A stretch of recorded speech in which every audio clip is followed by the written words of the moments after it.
Minneapolis, St. Paul, the Fan.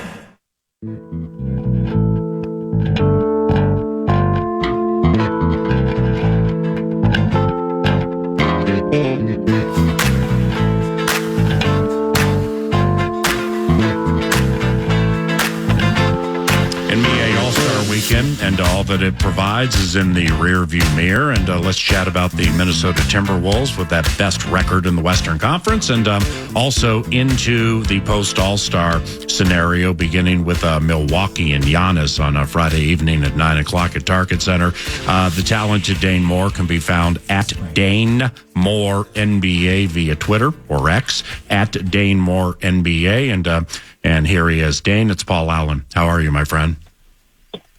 What's up, yay? How's Colorado? What's up, brother? It's great. It's Avalanche country. You know, they're the defending Stanley Cup champions, but the Nuggets are cutting into that. The Broncos continue to rule the roost, despite being led by, as I call, the anti-Vike and having a bad record and seemingly heading the wrong way. But, you know, I mean, the Denver Nuggets, man, I mean, I still find that to be the target at which to shoot in the Western Conference. And it's like, you know, with the Timberwolves, when, you know, we discuss, you and I or whomever, the defensive metrics, which at times can be ballyhooed. Then you have the eye test with certain situations and who they're beating, to whom they're losing, and the style of game and stuff like that, the substance and or the style. It always comes back to me, do you believe with home court advantage? I'll give you a home court advantage. Can you beat Jokic in a 7-game series? I mean, if you truly start believing that in your heart, then yes, I mean, it's a team that can go to the NBA Finals. Do you see it that way? And good morning. It's the crazy part about the Denver one, right, is they just match up with them really well. And I say that in no way as a slight of the Denver Nuggets. Like, that team is a force and will be in the playoffs. But the Wolves, a big part of why they have the number one defense in the league is Rudy Gobert gets to kind of lurk by the basket, right? Anybody who's watched a Wolves game this season and watched Gobert specifically, you know, he's kind of like half guarding his man, but he's really there at the rim. And the nice part about how the Wolves match up with Denver is Karl Anthony Towns can guard Jokic, and Gobert can still do that kind of lurk by the rim thing. And we saw that kind of work in the playoffs. Granted, you know, they lose the series in 5 games, but we saw that earlier this year when they played the Nuggets. I'm really interested. I think they play the Nuggets 3 more times here before the season is through. I'm really interested to see that and what answers actually Denver has for the Wolves defense, because that's tough if you're Jokic. I mean, and he can handle it. He's Nikola Jokic, but having Karl guard you and Rudy kind of be there for the double, that helps a lot, man. That helps a lot. And it gives you a little bit of faith in the idea that they can at least compete with the Denver Nuggets. It wouldn't be one of those series where you go, all right, Denver's got the pedigree, they got it, they're going to win. You go, I don't know. I think the Wolves match up decent here. Absolutely agree, and I know you put the work in, man. So when you lay something out like that, I'm going to respect it for sure.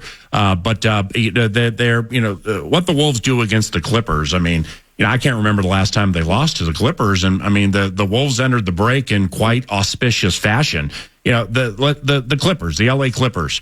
Title contender or too old and on borrowed time? What's your take? Oh, I think title contender for sure. I mean, it's funny if you've only watched them play the Wolves the 2 times in the last month or 6 weeks, you go, oh yeah, that looks like a really susceptible team. But you look at kind of their body of work post Harden trade. You know, it took them a couple weeks to get right with Harden, but that team has the best record in the league, I think. Since the Harden trade, they've been consistent.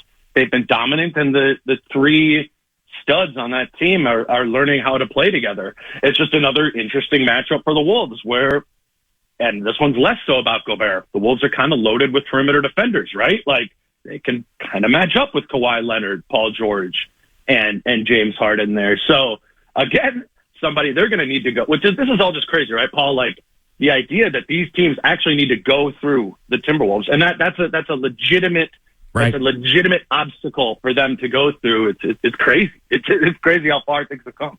Absolutely. I mean, honestly, that's the first time that's been uttered by somebody who makes their living following the NBA at Dane Moore NBA in 20 years. I mean, since MV3 with Cassell, Spree, and Kevin Garnett, right? Yeah, it still like takes time for me to like, embrace it at times. Like there's, I think everybody who's watching this is like, you're waiting for the other shoe to drop, whatever, or you're finding the things to nitpick. I know for me at the beginning of the year when things were really rolling, I was like, yeah, but like bottom 10 offense, they're turning it over too much. How does this work and that work? I don't know. Here we are, man. It's the All-Star break. They're 39-16. Yeah. Have a cushion in the West. Like, this is just a good team. At some point, we have to understand that even good teams have some flaws and some things to nitpick at. So, yeah, no man, doubt. This team's real. Right. And I mean, you're so right there, man. I mean, we can hyperanalyze the details or we can stick with the overarcher. And you laid out the overarching take for this basketball team. Some of the details would be, all right, well, I mean, if Bradley Beal gets healthy or stays healthy, then Beal and KD and Booker and Nurkic and everything, what about them? All right, well, we'll figure that out later. Or, what if Steph and Clay and Dre and Andrew Wiggins into the break, he started to have a pulse again and really ignite his game. So, yeah, they have championship pedigree. But for me, there are a couple of things with the Timberwolves this year that they've done that have just been antithetical to really teams over the last 20 years. First would be the way they played the Celtics both times. And when they blew out Orlando and had Boston on a back-to-back and forced that thing into overtime, McDaniels one-on-one with one of the greats in the game, Jason Tatum, and forced him into this fall away that was a tough shot, goes to overtime. Wolves have no legs on the back-to-back and they lose. But, I mean, the way they've played Boston, very, very impressive to me. Secondly, this is a detail, and it may not matter much to many, but they the blowout victories over Portland twice up to the All-Star break. That's a mark of team maturity and not mentally wavering into the off time and instead going bang bang versus a bad team. That was eye-opening to me. What about you? Yeah, I thought that was super encouraging. I was out there in Portland for that, and you could kind of practice, shoot around and stuff before. You could feel, as you could with any team, like they're a little tired, right? Like, they're wanting to go to the break. And I was like, I don't know. Like, you got 2 more games against the Blazers here. Like, you got to kind of take care of business. And it got a little wavery there, right? Kind of in both of those games where they slipped. But you're right. They ultimately finished those 2 teams off. And the number I'm kind of looking at right now is since that terrible, terrible Charlotte loss, this team's 9-3. And that's something they've done. It is, I don't know what we call that, but it's in the fabric of who they are. They do kind of bounce back. And they have that short-term memory, Finch always says. And they've taken care of business, right? They've largely taken care of business. I don't think they've lost more than 2 games in a row all season. So I think to your point, it should become the assumption that this team is in fact going to take care of business. Yeah, regular season teams are going to mess up. They're going to lose a game here or there. But broadly, this is turning more and more into a professional outfit, top to bottom, that's the ultimate change, right? Organizationally here.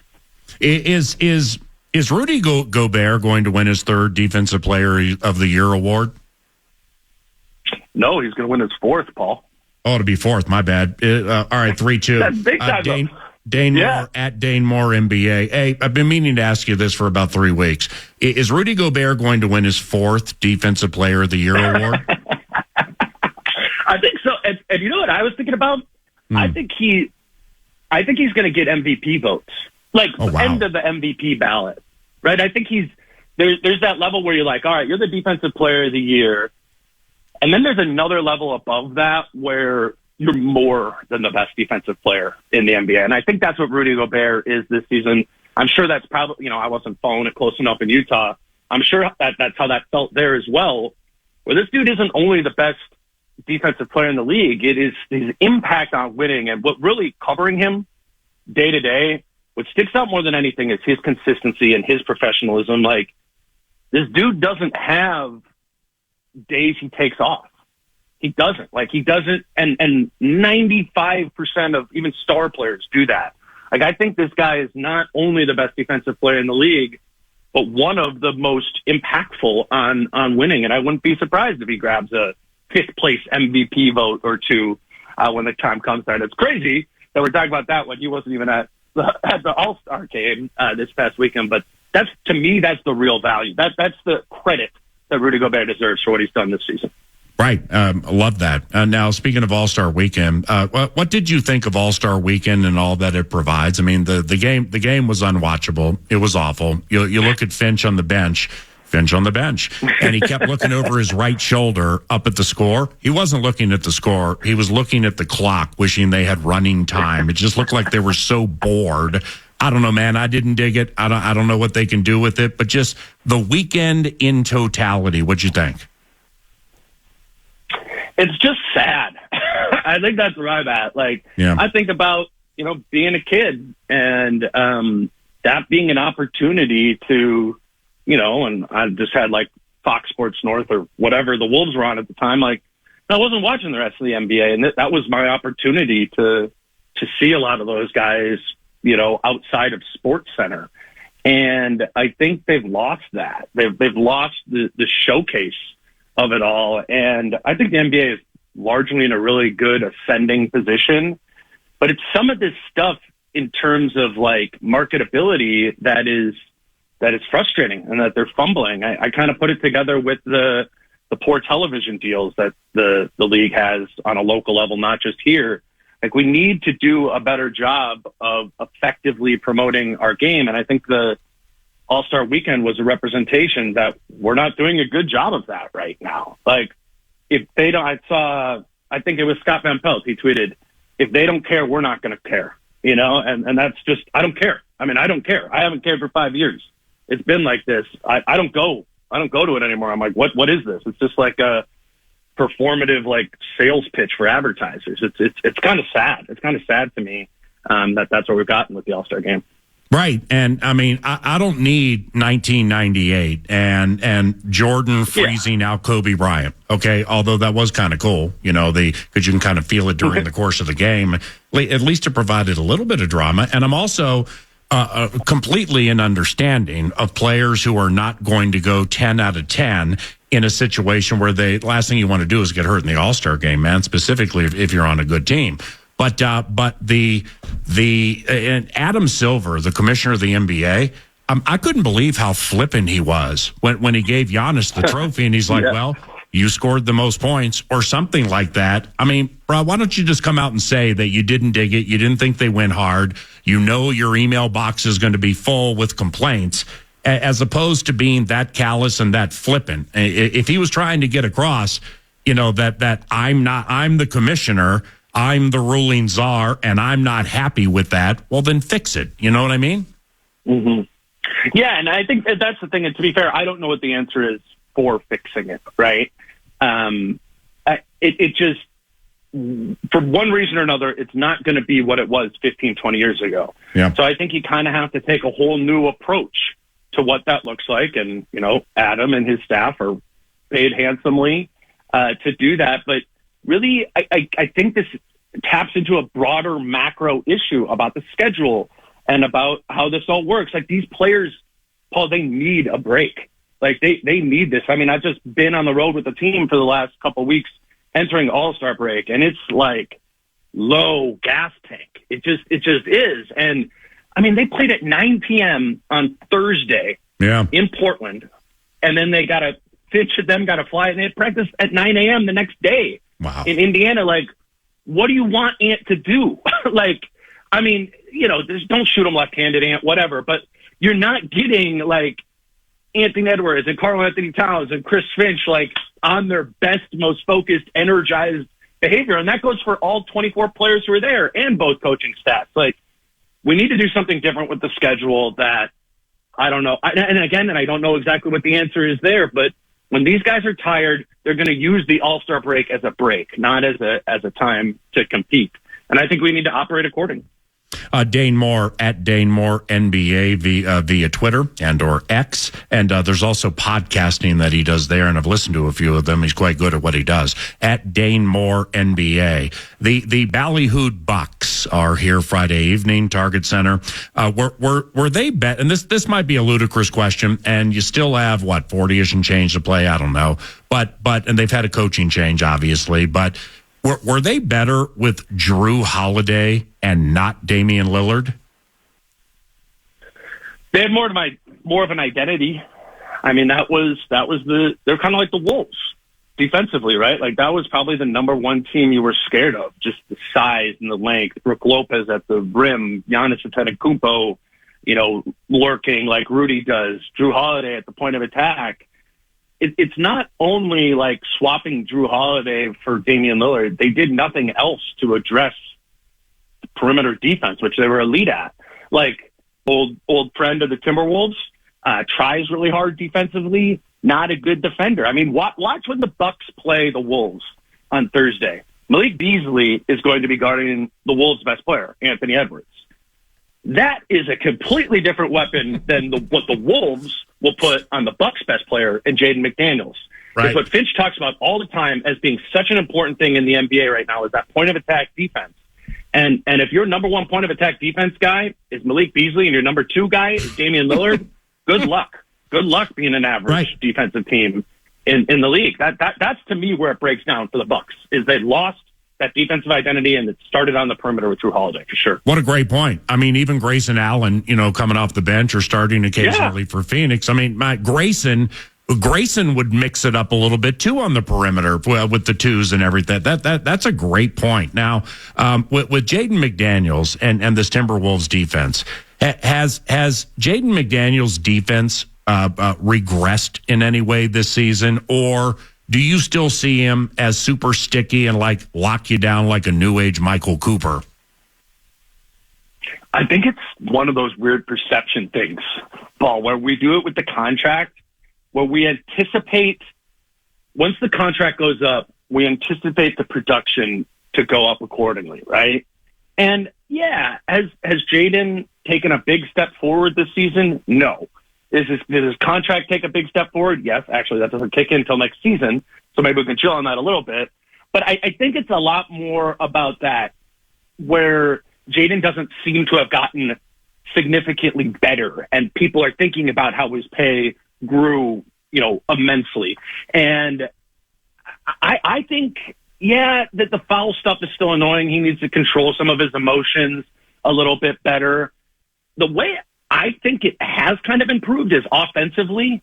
I see more of a confidence. I see him as a weapon, as the fifth option, which is, pretty rare around the league. But yeah, I don't think if we're going through the roster and we're grading it out, is Jaden McDaniels' season based on what we perceived it would be? Are we giving that an A? No. It's probably like a B minus, but it's not like some sort of failure. I think it's got portrayed a little too much as like really underwhelming when I don't think it has been. All right, well, extend that defensively and offensively overall as a team, because you had a podcast, the Into the All-Star Break podcast, and where the Wolves rank offensively and defensively. For those who missed it, at Dane Moore NBA, what did you go over, and what was polarizing to you, Dane? Well, what was polarizing to me is these last 2 weeks before, again, kind of since that Charlotte game, is the first time the Wolves have been good offensively this season. Like, if you look at every pocket of the season and you just run the numbers, it was like 15th, 18th, 12th. For the last 2 weeks, they're fourth in offense. And so I think that's the most encouraging thing, is they finally seem to be turning a corner offensively, where the offense is starting to move in the same direction as that elite defense. And at the end of the day, you need to be, when you want to talk about being a contender, I got to be confident that you can at least be a top 10 offense. And they haven't been all season until just recently. So that's my big takeaway is, at the All-Star break, we look at the season as a whole, they're 15th on offense and first on defense. That's not good enough offensively, but at least that's moving in the right direction. And the biggest thing there is they're turning the ball over less. They're just not ramming into those piles of people, Ant and Cap particularly, and throwing the ball away. You get rid of that, this team is a good offensive team. It can be. All right. Well, I mean, when you have a facilitator like Conley, who just got that 2-year extension, which is really cool, and he's nearing the end of his career, so we're not talking about Ja Morant when he's completely healthy, but nevertheless, for what this team does, Conley's incredibly important. Anthony Edwards can hang 30, and now all of a sudden 8 assists a game occasionally on anybody. Cat is noteworthy for scoring. So you have them right there. But the defensive metrics and everything we've chatted about are respected league-wide. So is the Timberwolves' identity absolutely that of defense, or maybe is it offense? What do you think? The identity of the Howl? I think the identity is still the defense, right? But your identity should not be completely stapled to one side of the ball. I think that's where you become susceptible. And they found, credit to them, they found that defensive identity right away. And last season, all season, we were asking Finch about it, like, what is the identity of this team? His answer was, we're figuring it out. And right away, beginning of the season, he's like, defense, we're defense. And they've been trying to figure out what that offensive identity is in its shadow, And they have that when Mike Conley's on the floor to that point. Like, it's being able to, Mike's going to play 25 to 30 minutes a night. How do you keep that offensive identity when Mike Conley is off the floor? How do you continue to not turn the ball over and do those sort of things? So, yeah, the offensive identity has to come along. But first and foremost, this is a defensive team, and that's okay. That you can be, again, the Bucks from a couple of years ago. I think that team was first and foremost a defensive team, and then the offense got there too, and they ended up winning in the championship. Well, and off what I said about Anthony Edwards, Dane Moore at Dane Moore NBA, time for just a few more. Why has Edwards' assists jumped up the last couple of weeks to close to 6 per game? I mean, he's always a 5 assist a game kind of guy, even if Conley's playing. But, I mean, we had a career-high 12 at San Antonio. His assists have jumped up the last couple of weeks. Why? They're putting 2 on the ball on him all the time, double team. And what Ant was doing, he really started seeing that coverage every single night around Christmas. And Ant was getting frustrated. That was a lot of the time when they were blowing some of the late game leads. And part of the reason they were blowing those late game leads is because teams were being really aggressive, doubling Ant.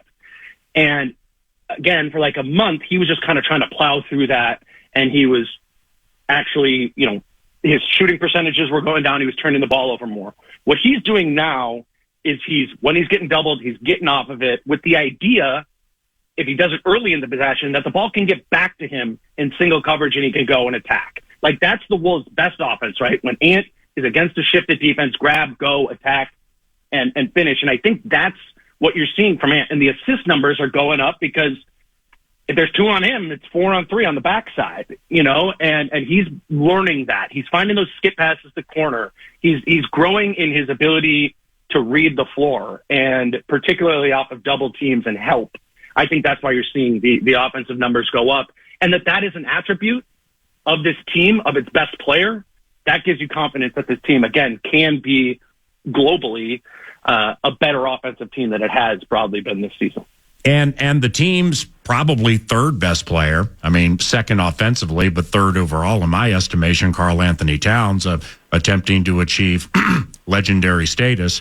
He obviously is incredibly important the rest of the journey. Chris Finch said, quote, "When we are really, really good, Cat is really, really good on defense." End quote. How much do you trust Karl Anthony's defense in really, really big situations?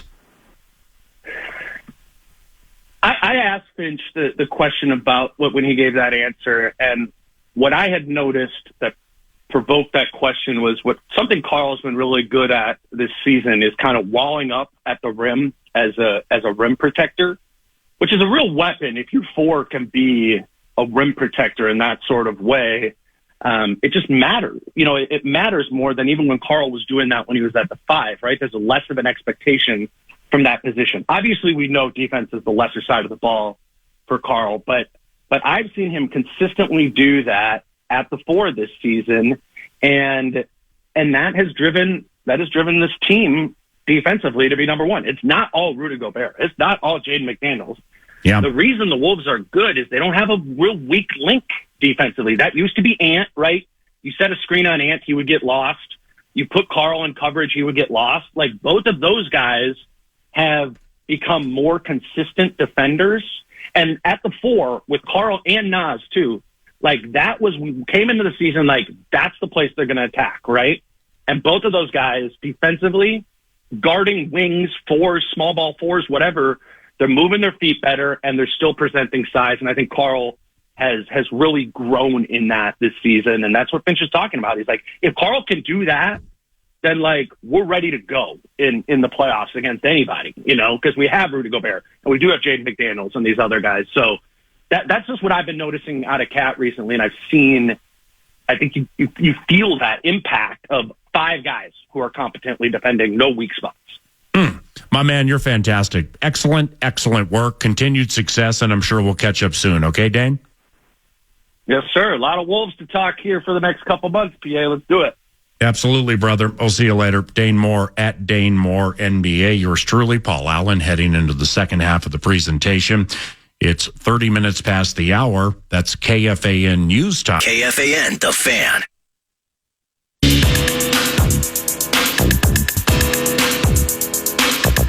Welcome back to 9 to noon. It is News du Nord, brought to you by The Casino at CanterburyPark.com. Poker, blackjack, and table games all year round. Bingo on Tuesday nights. And live racing returning. We're just about, the 20th of February. March, April. Yeah. About 3 months away. I think it's May 20th something we begin. CanterburyPark.com. You can get that pocket schedule. There we go. Get to the website and plan your days. Very, very exciting days ahead at Canterbury. Exciting days for the Minnesota Wild. Which hat trick did you like more? Scores! It's a hat trick for Eriksson! Zuccarello set him up! The hats come streaming down in the Wild with another power play goal of a 6-5 lead! Joe O'Donnell on the call, Tom Reed by his side. At one point, I think all of us were kind of like Tom Reed, where we had nothing to say, so we just laughed. Here's Kaprizov again in the empty net. He scores! Unbelievable! It's a hat trick for Kaprizov with 10-7 the final. You were in Denver. You were traversing the slopes. I was hosting in the bowels of the stadium, the arena yesterday. And into this game, it's okay. Tough OT loss. You got Big Rig, Jordan Greenway. It wasn't his goal, but technically it should have been considered his goal. That forces OT, and the Sabres get out alive with both points. It's frustrating. Should have won 10 straight. Best team in the town, in the league is in town. And they're down 5-3 into the third period. 7 goals, 5 of them in the first 5 minutes taking place. That empty netter, the final one that you heard from Kirill there, made it 10-7. The Wild give both against the Canucks. And I saw this yesterday because once you watch a game like that, you kind of, whether it's social media, you hop on the internet. I'm sure Joe and LaPanta and everybody involved were doing it en route to Winnipeg and now there is, what is the historical context to this? Well, for Jules Eriksson Ek, who's on fire right now, and Kaprizov, all the big timers showing up, Boldy with a goal yesterday. Eriksson Ek and Kaprizov, each with 3 goals, 3 assists, 6 total points. I saw this the first time that teammates had 6 points in a game since Tomas Sandstrom and Wayne Gretzky.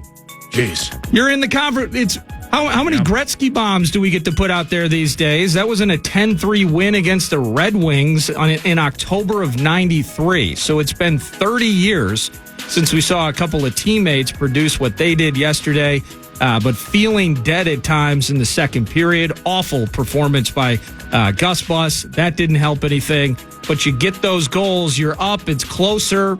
Brock Besser, Elias Pettersson, they're not going to quit, but then you get those 2 empty netters on the back end. It was an incredible game yesterday, and now they got to get back up with the Winnipeg Jets tonight. Yeah, tens obviously don't happen a lot in the ice version of the beautiful game. Like I said in the open, the last time, the Colorado Avalanche are the defending Stanley Cup champions. Not the defending Stanley Cup champions, though that would be the Nuggets in the NBA, but the past champs, the Avs. The last time that they scored 10 in 1993 when they were the Quebec Nordique. Now, they did score 12 December 5th of 1995 when they were the Colorado Avalanche, but a 10 is ridiculous. And it will. I'm glad you said that about the goaltending situation. Not that I'm, super excited to hammer on it, but there was a 7. So, you got a 10, but there was a 7 that was allowed. And nearly the midway point of the game, or right around there, you're down by 3 goals and you've allowed 5. So it's looking at those types of things as you negotiate the latter stages of the season. It's going to be very important. But now, you're 2 points out of a wild card spot with like 20 some odd to go, 25 or whatever, and only 2 teams to jump. So momentum is our friend. Absolutely, it is, and you'll get to hear puck drop shortly after 7 on the Fan tonight. The Wild are at the Winnipeg Jets, and then after tonight, I believe they'll head to Edmonton, then Seattle, and then they come back home. So a tough grind, and after all of that, you'll have a 23-game or so sprint to the finish line. You mentioned it, 2 games out of a wild card spot. It does feel at this point in time like it is just that one spot, as the Kings have really jumped up. The Vancouver Canucks, we've seen what they can do, but specifically in the division, as of now, a massive points threshold that's been set by the top 3. So go get this win tonight and get closer and closer to that wild card spot. Some NFL news. So Matthew Slater. We've talked about him several times on the show, PA, like Belichick players, right? Sebastian Vollmer, making a wide receiver play corner, those sorts of things, the lore of Bill Belichick. Well, Matthew Slater, really defining the idea of Belichick-type players, holds the NFL record for most special teams Pro Bowl appearances with 10. He announced his retirement this morning. Now, Matthew Slater is the son of Hall of Famer Jackie Slater, Hall of Fame lineman. Oh, geez. Yeah. I never knew that. Jackie Slater, L.A. Rams, one of the great. Wow. Absolutely. So, and I'm going to get to some numbers between those two momentarily. Matthew Slater, 16 seasons in the NFL, PA. He was in Kevin O'Connell's wedding. He was drafted in the 5th round of the 2008 draft, spent his entire career with the team. And between Matthew, and his father, Jackie played 259 games over 20 seasons, all with the Rams franchise, 7 Pro Bowls, 4 second-team All-Pros in the 80s. 239 games for Matthew over 16. He's got a couple of rings in the mix, some All-Pros. So between the two of them, 36 seasons, 498 regular season games, 17 Pro Bowls, 6 All-Pros, and 3 Super Bowl rings, all by the child. Again, I kind of went down this road like Mason Shaw, all those injuries, he keeps coming back from them. And he's kind of like a comedian's comedian, where not all the fans know him and love him, and statistically he's never going to be one of the greats, but all the fellow comedians think he's the funniest person in the world. And NHL players have to respect Mason Shaw. I think when you look at families and you look at production and sustaining in the league, I think NFL players who ever played or met with, whether it's Jackie or Matthew, are like, these guys are ball players. You know what I mean? That many years, that's astounding. I mean, that's amazing, man. I mean, that's the greatest news. Distant cousins they never knew they had have gotten all day because of the pension and the guaranteed part of the pension. So congratulations for them. Secondly, Matthew Slater personifies absolute team first individual because he's a receiver by trade.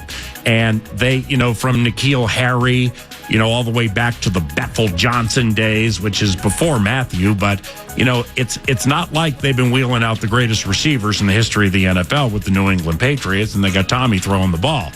And Matthew never complained about his lot in life. And it's kind of like it's Najee Thompson here. It's why when I first met Najee Thompson, I was just so moved when he was like, I went to Georgia Southern as a wide receiver. They run the option, they run the single wing or the triple option, and I mean that ain't great for a receiver. So then I tried corner and I wasn't very good. So I spent 2 years focusing on being the best special teams player in college football, and that got him into the NFL. And he's going to stick in the NFL for quite some time, doing exactly what he knows he's good at. So therefore, the self-awareness Matthew Slater had during his career, always not tapping on people or begging to play wide receiver, just understanding his lot in life. That's an underrated characteristic, and it's one he possesses. My final thing for you before we pause, news to Nord.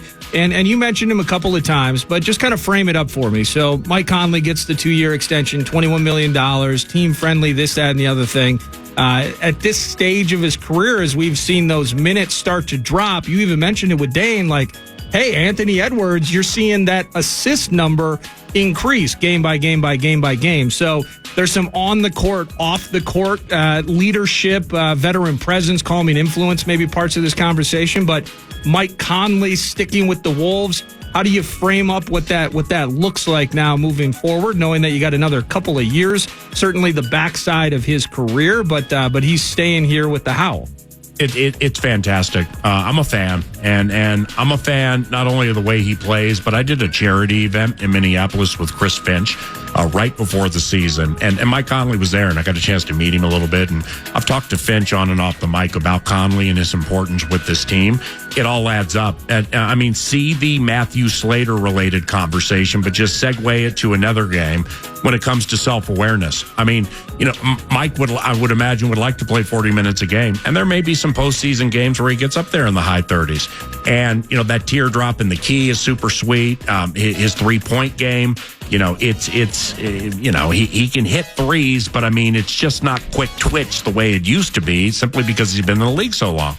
But his ability to galvanize the youth of Howl Nation, it must be fantastic. More so behind the scenes. In the game, he can provide a calming influence because he's seen so much.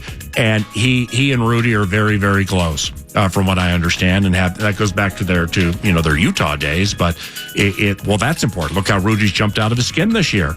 So his calming presence and self-awareness that, I have the ability to score. I'd like to score more. I probably would like to play more minutes, but this is what's working best for the group. And I just really appreciate that in people, man. He's a quality human being, and he's a quality basketball player. Good for him. That's News de Nord, brought to you by The Casino at Canterbury Park. Get to CanterburyPark.com, PA.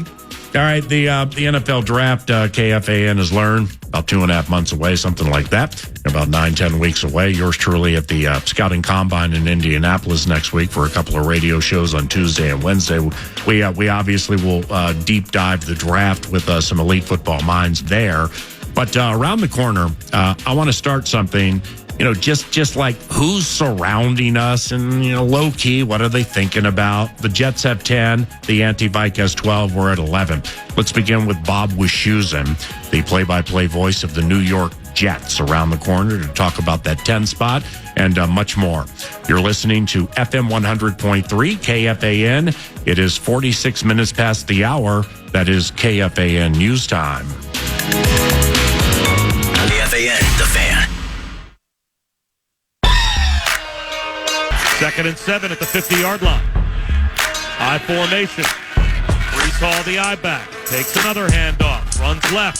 Finds some room. Gets free. Down the sideline goes Brees Hall. Inside the 30. Inside the 20. Breaks a tackle. 10.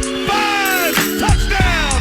That's an icing on the cake. Jet touchdown for Brees Hall. Snow Angels in the offensive end zone for the Jets as they put this one away.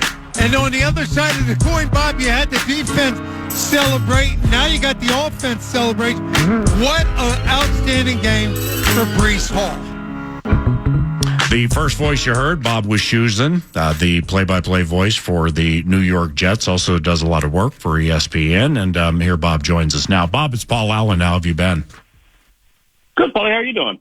Right on, man. Thanks for taking coaching March and NFL free agency. I'll be at the Combine next week for a couple of days, about 2.5 days. And, I'm looking at the draft order and everything, thinking, the Minnesota Vikings very well could take a quarterback at 11. And then I look at Bob Wischusen's team right in front of 11, and then Dave Logan's team right behind us at 12. And with the Vikings selecting 11th, the Jets currently are set to select one in front of the purple and definitely could be looking for a quarterback, right, Bob? It's fascinating. the difference between, and look, I'm the radio announcer, right? So who cares? But there's a difference between what I would do, what I think expect them to do. I would take a quarterback. I would read the board. I had a consensus on a quarterback that I thought would be available later, trading down. They had a quarterback that was on the board top 6 or 7 that they didn't expect to drop that far, that they thought was worth it. I would trade up. I don't think they're going to do any of that. I think they're going to draft someone to help Aaron Rodgers. Right.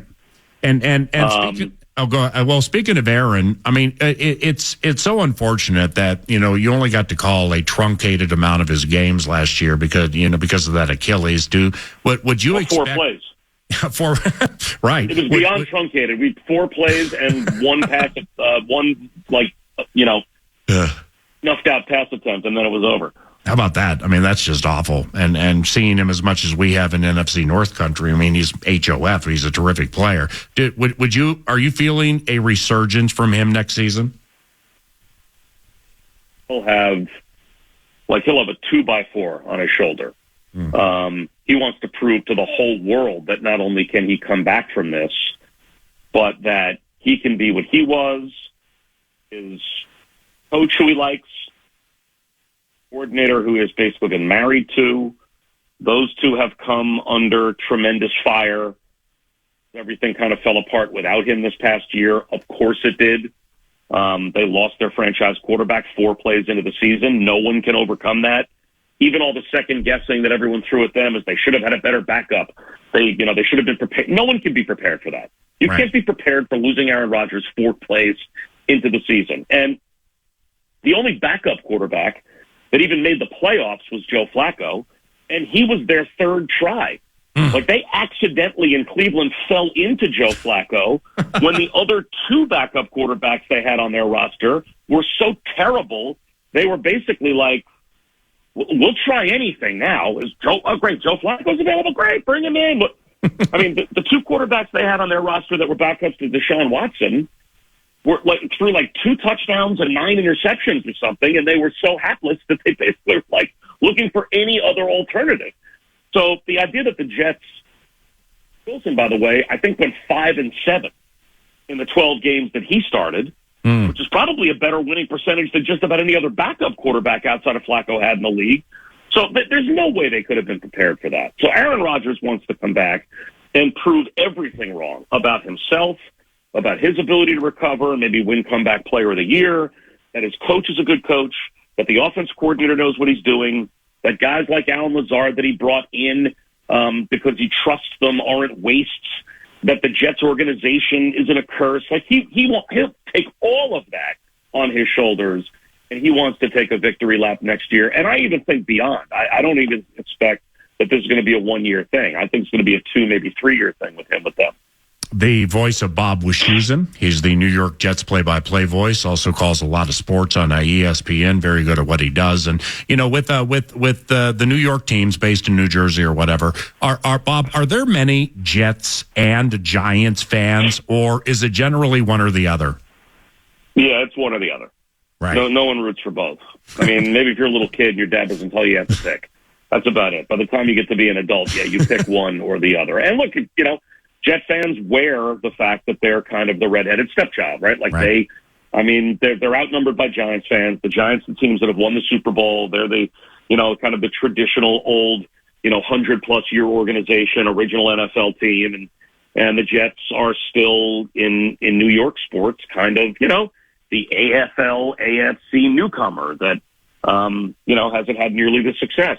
So that's why they ever won. Wins them a Super Bowl, quarterback came here and won them a Super Bowl. That player would be more endeared to the organization than maybe any athlete in New York history would be to one of these organizations. Aaron Rodgers would be Mark Messier. Yeah. He would be more popular with Jets fans than Derek Jeter is with Yankee fans. Wow. You can't be more of a savior than if you're the quarterback that wins the Jets a Super Bowl for this fan base with everything that they've been through. And I've been through it with them, so I get it. Right. Beautifully laid out. Time for two more. Dalvin Cook, quite familiar with him here. Why? Hey, I've been meaning to text you or ask you this for a while, but I just forgot. Like, why was Dalvin so out of the mix as Breece Hall's, even as Breece Hall's backup? My opinion, I just think certain guys, to say this, would get into kind of a feel and a timing and a groove in a game with an offensive line as the game wore on and as he got more carries. And when Curtis Martin was the running back for Herm Edwards, I mean, Herm will tell you, like, they could run the ball into the line 10 straight times for a yard a pop, be facing nothing but 3rd and 9, and the next time the offense on the field, Herm would say, give it to Curtis again. Because if we keep doing this, he's going to pop one. And the nature, I think, of being that hammer looking for a nail starting running back. Talked about that, but that was never going to be his role here. Because with all due respect to Dalvin Cook and whatever he's accomplished during his career, he's not as good as Breece Hall. Right. Breece Hall's better. Breece Hall's a home run hitter. Breece Hall and Garrett Wilson are the two guys the Jets have on their offense where they could give them the ball at any point, and it could be a 70-yard touchdown. And Dalvin Cook couldn't do that for them. So they were hoping that he would be able to embrace and succeed in that we're going to give you the ball 7 or 8 times a game, throw you a screen or two a game. It's going to be the backup. I mean, if there are 30 touches that are going to go to a running back, 20 to 25 are going to go to this guy, and you're going to get the 5 to 10 that are left over here. Well, he came here with blinders on. I mean, I guess, maybe he thought because Breece Hall was coming off an ACL from the year before, hey, maybe he won't be able to tote the mail that much, and it will be a 50-50 split. But as long as Breece Hall was healthy, he was always going to be their number one guy, and rightfully so. He had a 1,300-yard season behind an offensive line that changed 14 times in 17 weeks. Hey, man, I appreciate the conversation. Thank you very much, Bob. Enjoy the rest of your week. Thank you. No worries. You got it. Appreciate you. That's Bob Wischusen, Jets play-by-play voice, talking about the 10 and some ancillary things heading up to the NFL Combine, which yours truly will be at. Pete Bursich will be driving in from Chicago also, aiding with radio shows there next Tuesday and Wednesday, but we thank Bob very much. So that's, kind of some low-key input at 10 and what the Jets could do. Bob's like, and he's very smart, he's called Jets games for quite some time. Well, there's what I would do, but, then there's also what the team probably will do. And he was like, I'd take a quarterback. And he's like, but I think they're going to take protection for Aaron Rodgers. So maybe, because he's plugged in, maybe if you're looking for a quarterback at 11, maybe we can look the other way with the one in front of us. Now, the one behind us, the Denver Broncos, that's a different story. And at about 11:15, 11:20-ish, Brandon Cristal, a reporter and host for KOA Radio, they carry the Denver Broncos. He's going to join yours truly here at KOA in Denver and talk out that 12 a little bit, plus much more. You're listening to 9 to